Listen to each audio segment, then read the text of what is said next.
Lord, maraming salamat po sa lahat ng biyayang hindi nagsasawang ibigay sa akin. Sisikapin kong gamitin ang mga biyayang natatanggap ko upang makatulong sa ibang nilalang na nangangailangan. Maraming salamat sa patuloy na pagbibigay sa akin ng pagkakataon malaman ang dahilan ng aking pag-iral. Pinararangalan kita sa aking nilikha.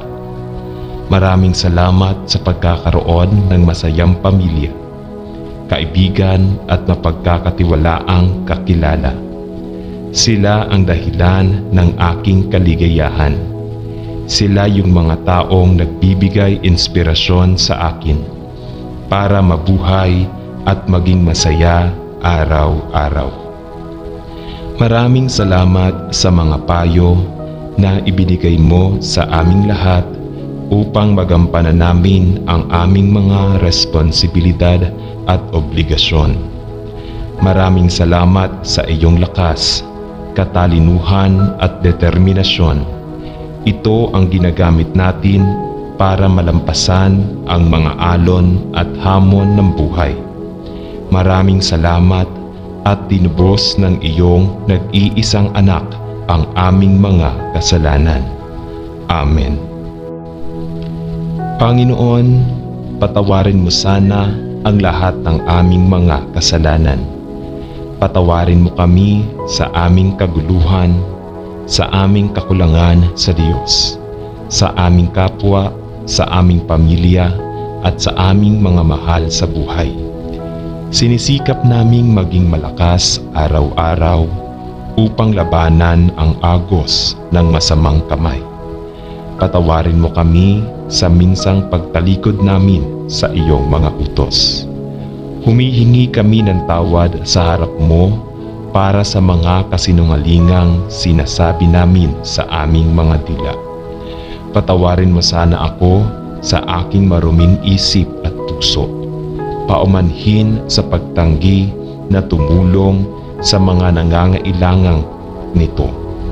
Tulungan kami ng Diyos na magkaroon ng isang dalisay na puso at kalooban. Gayon din ang isip at espiritu upang sundin ang iyong landas.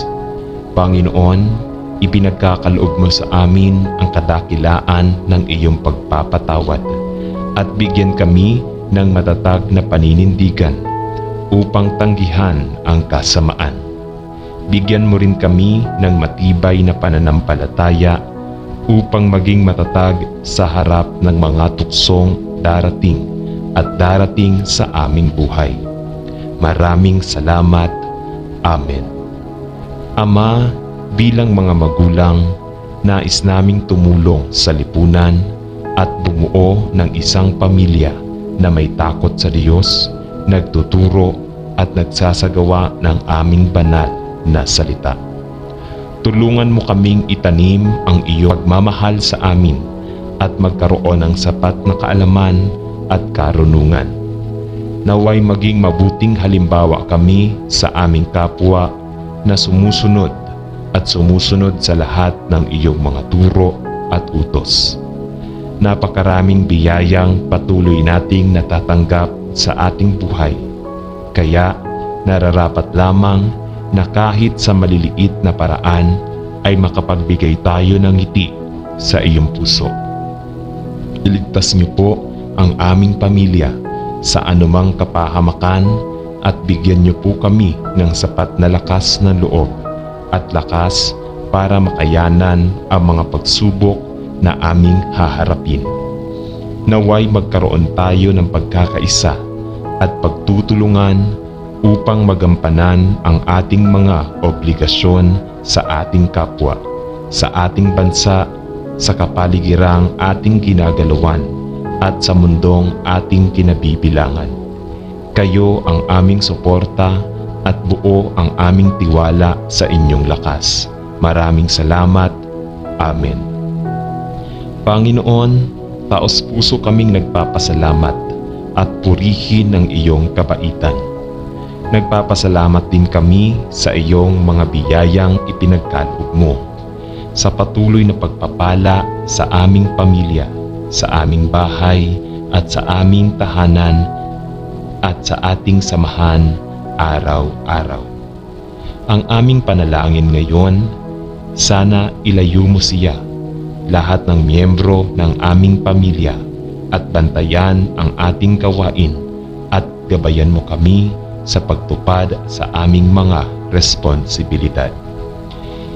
Ibigay mo kay Tatay mula sa kapangyarihan ng katawan at malinaw na pag-iisip. Dapat makumpleto, gawa niya na suportahan niya kami. Gabayan mo si Ate para matulungan tayong lahat at makakuha ng inspirasyon sa isip natin at kanyang pag-iral. Pakiusap at tulungan kang magkaroon ng sarili mong paniniwala para makatakas sa lahat ng tukso sa mundo. Tulungan mo ako at maawa ka ang aming pamilya dahil sa pamilya namin ay isang pamilya ng papuri at paghanga, pagpupuri at pagpapasigla sa iyong walang hanggang kapangyarihan. Kami ay nagtitiwala at naniniwala na dininig natin ang ating mga panalangin. Idinadalangin namin ito sa harap mo at sa harap ng iyong anak na si Jesus at ng Espiritu Santo. Amen. Salamat aking buhay na Diyos.